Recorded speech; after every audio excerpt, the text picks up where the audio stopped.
Hello students, इस video में हम लोग पार्टनरशिप के इस प्रश्न को सोल्व करेंगे। इस प्रकार के प्रश्न रेलवे और एसएससी में पूछे जाते हैं। तो आइए देखते हैं।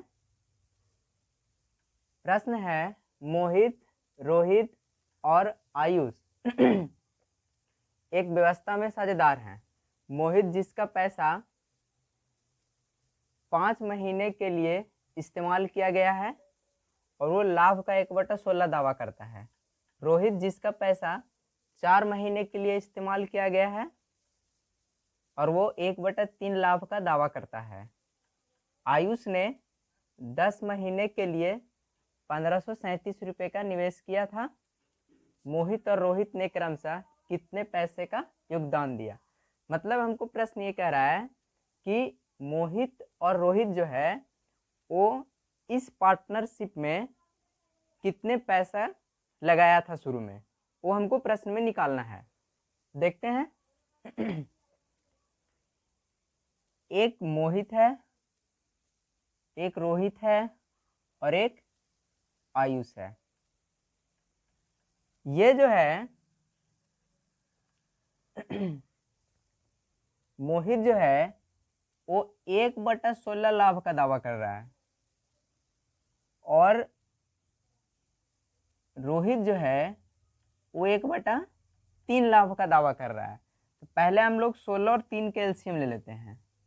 तो 16 और 3 का एलसीएम क्या हो जाएगा? 16 3 का एलसीएम 48 हो जाएगा। तो हम ये मान के चलते हैं कि टोटल प्रॉफिट जो है वो 48 हुआ है। अब देखो, मोहित जो है वो 1/16 लाभ का दावा करता है, यानी 48 का 1/16 यानी 16 से भागा देना, 16 तिया 48। मतलब इसका जो प्रॉफिट है वो 3 है।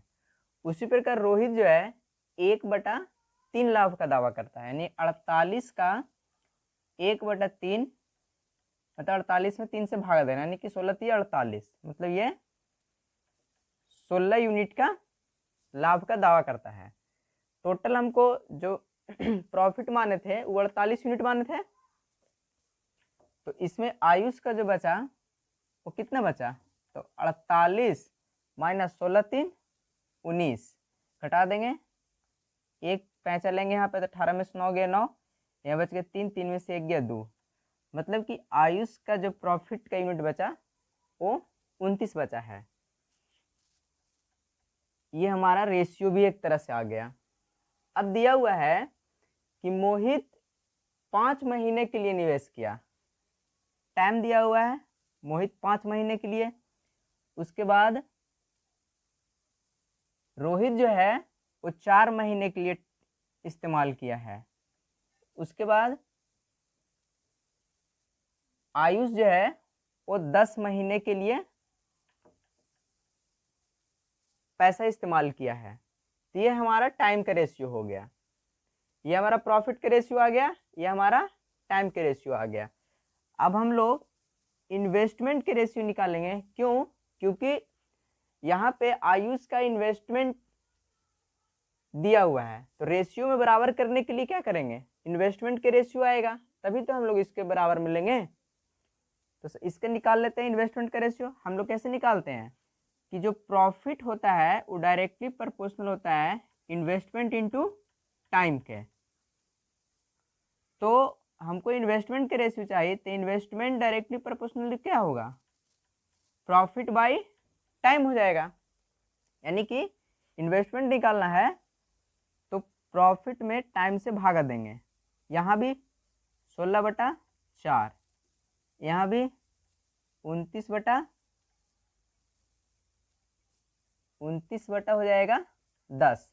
अब 5 4 10 हो गया, ये बटा में हो गया इन्वेस्टमेंट, लेकिन बटा में रेशियो में रखने में बहुत सोल्व करने में कठिन होता है, इसके वजह से इसको सिंपल फॉर्म में चेंज कर लेंगे। तो 5 4 और 10 का एलसीएम लेंगे तो इसका एलसीएम आ जाएगा 20।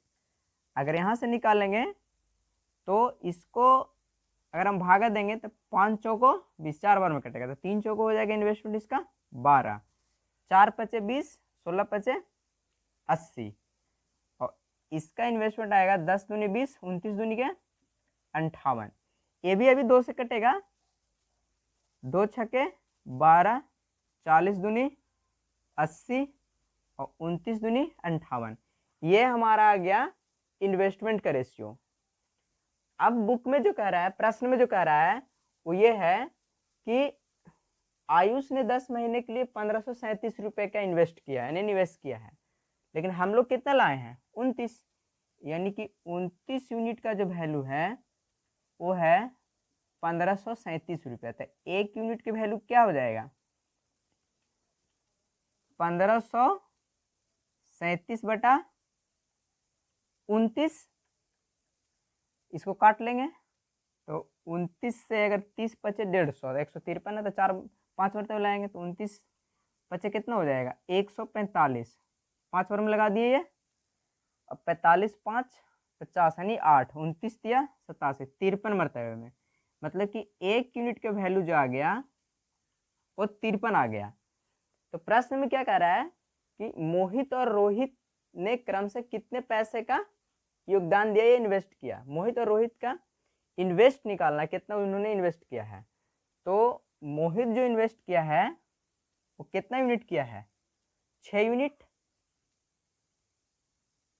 और 1 यूनिट की वैल्यू कितना है 53, इसलिए 6 यूनिट की वैल्यू कितना हो जाएगा 53 गुने 6,